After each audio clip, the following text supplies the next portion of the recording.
जय जय सिया राम।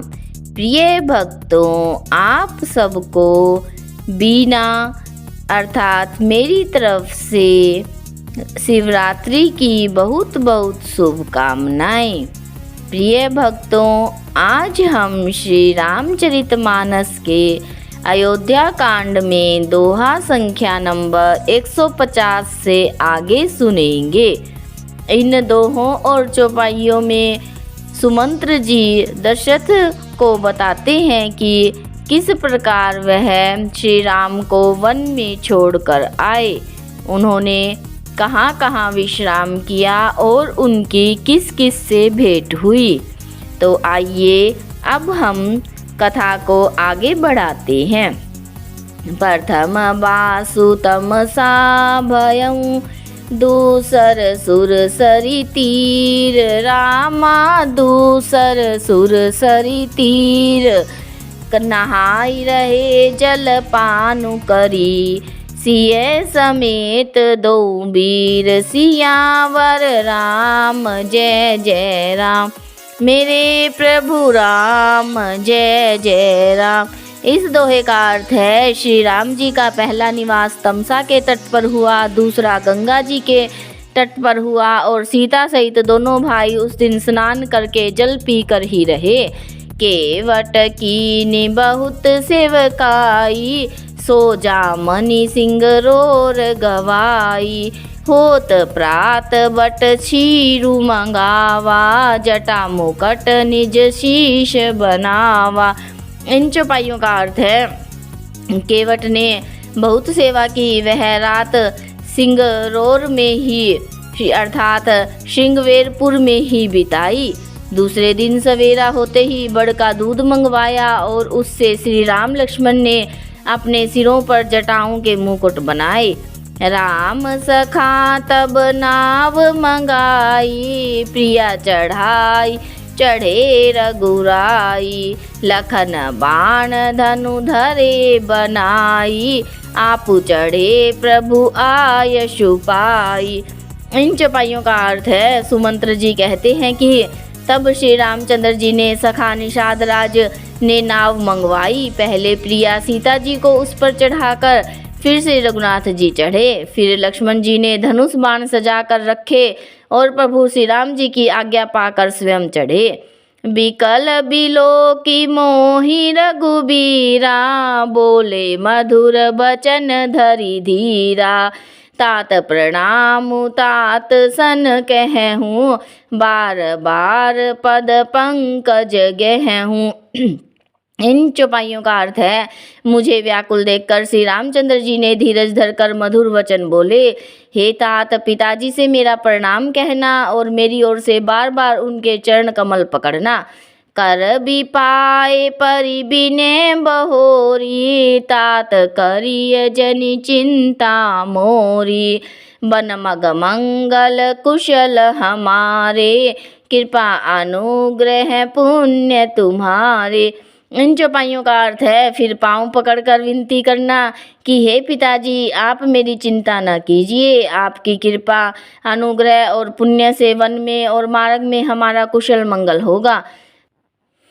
तुम्हारे अनुग्रह तात कानन जात, सब सुख पाई हो।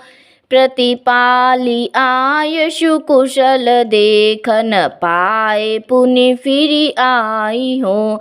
जननी सकल परितोषी, परि परि पाए करी बिनती घनी। तुलसी करे हूँ सोई जतनु जेहि, कुशली रही कौशल धनी। ये बड़ा ही सुंदर छंद है। इस छंद में सुमंत्र जी राजा दशरथ जी को बताते हैं कि श्री राम जी ने उन्हें क्या संदेश दिया है। इस छंद का अर्थ है, हे पिताजी, आपके अनुग्रह से मैं वन जाते हुए सब प्रकार का सुख पाऊंगा। आज्ञा का भली भांति पालन करके चरणों का दर्शन करने कुशल पूर्वक फिर लौट आऊंगा। सब माताओं के पैरों पढ़कर उनका समाधान करके और उनसे बहुत विनती करके तुलसीदास जी कहते हैं, तुम वही प्रयत्न करना जिससे कौशलपति पिताजी कुशल रहें। गुर सन कहब संदेशु रामा, गुर सन कहब संदेशु। बार बार पद पदुम गही, करब सोई उपदेशु। जेहि न सोच मोहि अवधपति, राम सिया राम सिया राम जय जय राम। इस सोरठा का अर्थ है श्री राम जी सुमंत्र के द्वारा दशरथ को कहने के लिए संदेश कहते हैं कि बार बार चरण कमलों को पकड़कर गुरु वशिष्ठ जी से मेरा संदेश कहना कि वे वही उपदेश दें जिससे अवधपति पिताजी मेरा सोच ना करें। पुरजन परिजन सकल निहोरी, तात सुनाए हूँ बिनती मोरी।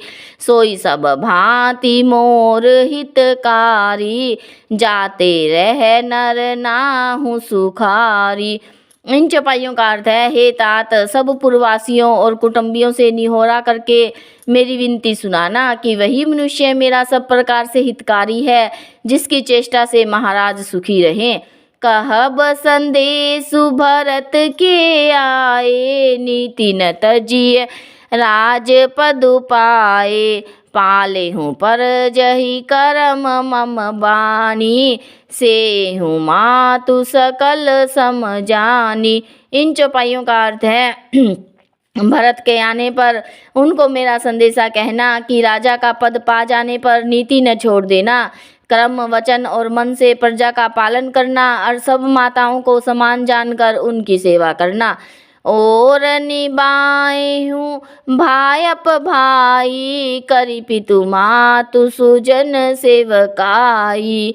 तात भांति तेहि राखब राऊ, सोच मोर जेहि करे न काऊ। इन चौपाइयों का अर्थ है, और हे भाई, पिता माता और सौजनों की सेवा करके भाई बने को अंत तक निभाना। हे तात, राजा को उसी प्रकार से रखना जिससे वे कभी मेरा सोच ना करे। लखन कहे कछु बचन कठोरा, बरजी राम पुनि मोहि निहोरा। बार बार निज शपथ दवाई, कह बिन तात लखन लरिकाई। इन चौपाइयों का अर्थ है, लक्ष्मण जी ने कुछ कठोर वचन कहे किंतु श्री राम जी ने उन्हें बरज कर अर्थात डरा कर फिर मुझसे अनुरोध किया और बार बार अपनी सौगंध दिलाई और कहा कि हे तात, लक्ष्मण का लड़कपन वहाँ न कहना। कही प्रणाम कछु कहन लिए, सिय भई शिथिल स्नेह रामा, सिय भई शिथिल स्नेह।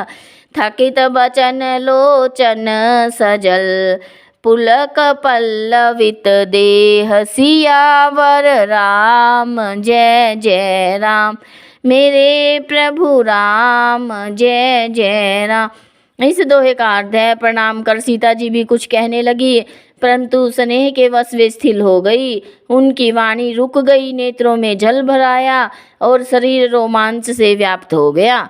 सियावर रामचंद्र की जय।